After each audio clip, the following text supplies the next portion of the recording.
Assalamualaikum warahmatullahi wabarakatuh. Perkenalkan, nama saya Angelia Nur dengan NPM 22.168 dan di sini saya akan menyampaikan materi yang telah saya ambil, yaitu tentang sistem hukum pidana adat Bali dan sistem hukum pidana di Indonesia.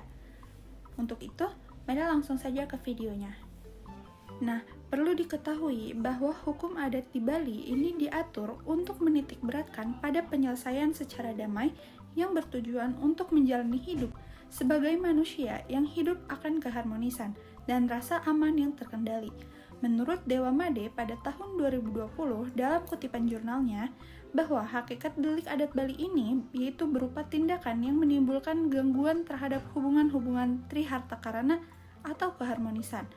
Dalam bentuk aturan yang berlaku dalam desa adat disebut awig-awig, yang merupakan aturan-aturan yang dibuat oleh masyarakat desa yang bertujuan untuk memelihara ketertiban, ketentraman dalam kehidupan desa. Hal ini dikutip dalam jurnal Dewa Made pada tahun 2020. Saya mengambil dari hasil penelitian yang dilakukan oleh Fakultas Hukum Universitas Udayana oleh Widyana Imade pada tahun 1993, bahwa dalam masyarakat Bali, istilah untuk menyatakan perbuatan yang bertentangan dengan hukum adat, yaitu seperti salah, sisip, dosa, dan lain-lain.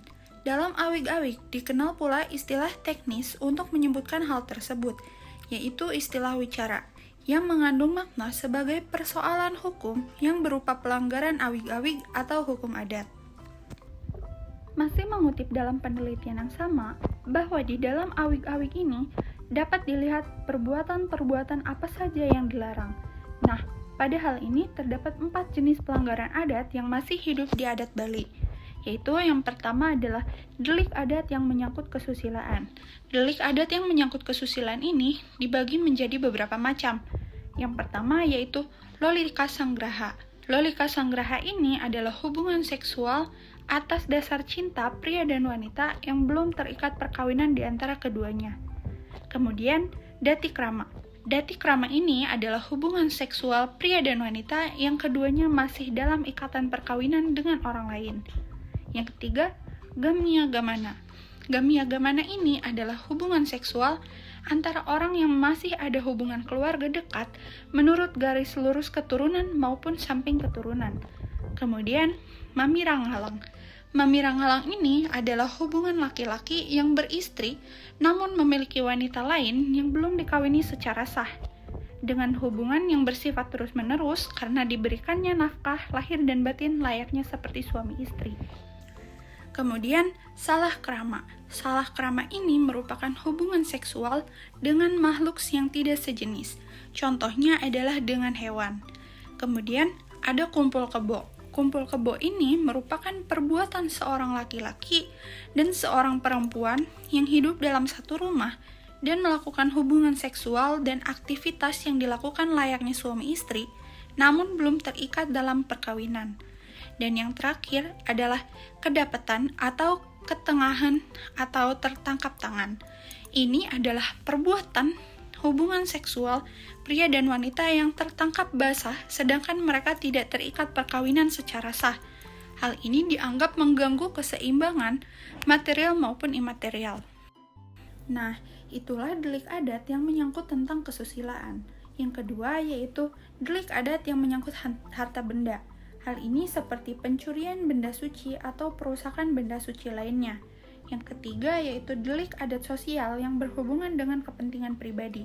Hal ini seperti mengucapkan kata-kata kotor seperti memisuh, memfitnah, atau mapisuna, menipu atau berbohong, atau memauk atau mogbog, dan lainnya.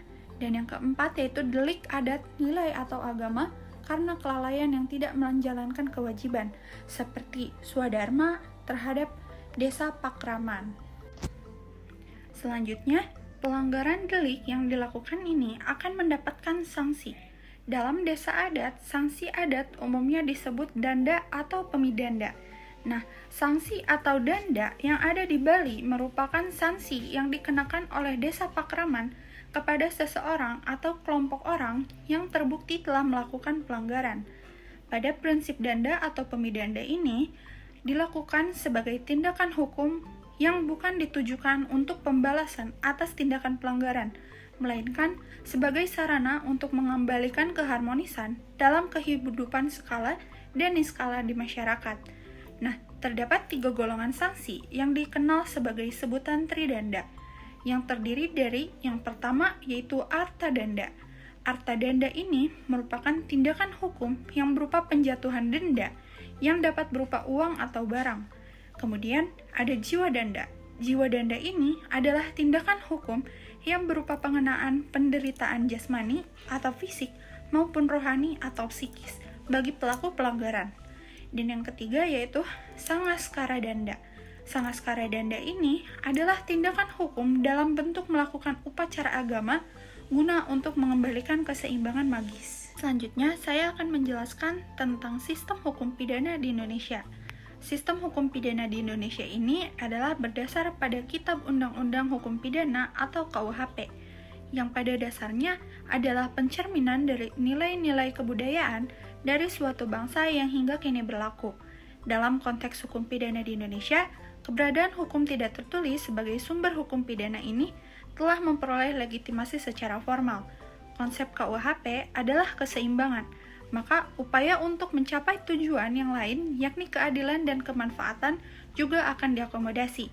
Sifat hukum pidana ialah yang dengan sengaja mengenakan penderitaan dalam mempertahankan norma-norma yang diakui di dalam dasar hukum.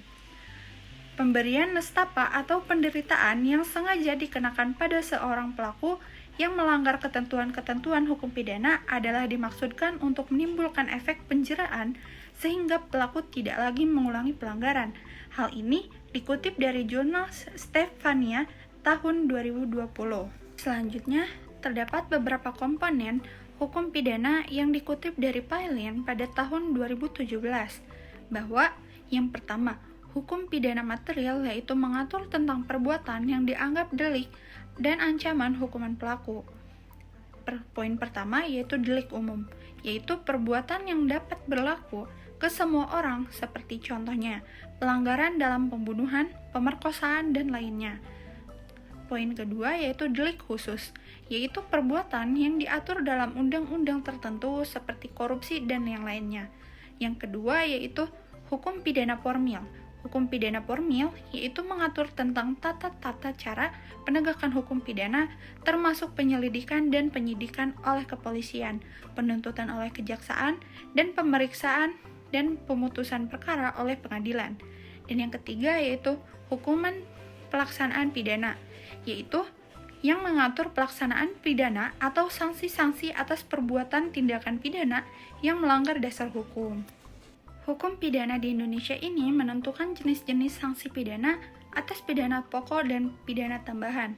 Hal tersebut secara tegas dirumuskan dalam pasal 10 KUHP yang berbunyi pidana terdiri atas yang pertama yaitu pidana pokok, yakni pidana mati, pidana penjara, pidana kurungan, pidana denda, pidana tambahan, dan pencabutan hak-hak tertentu.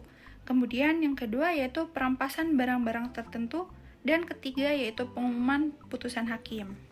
Dengan demikian dapat disimpulkan bahwa dalam tindak pidana adat maupun tindak pidana di Indonesia merupakan perbuatan yang menimbulkan ketidakseimbangan dalam menjalani kehidupan. Sistem hukum adat Bali guna untuk menjaga agar tidak adanya gangguan terhadap triharta karana atau keharmonisan. Cukup sekian yang dapat saya sampaikan, kurang lebihnya saya mohon maaf. Terima kasih sudah menonton. Wassalamualaikum warahmatullahi wabarakatuh. Bye.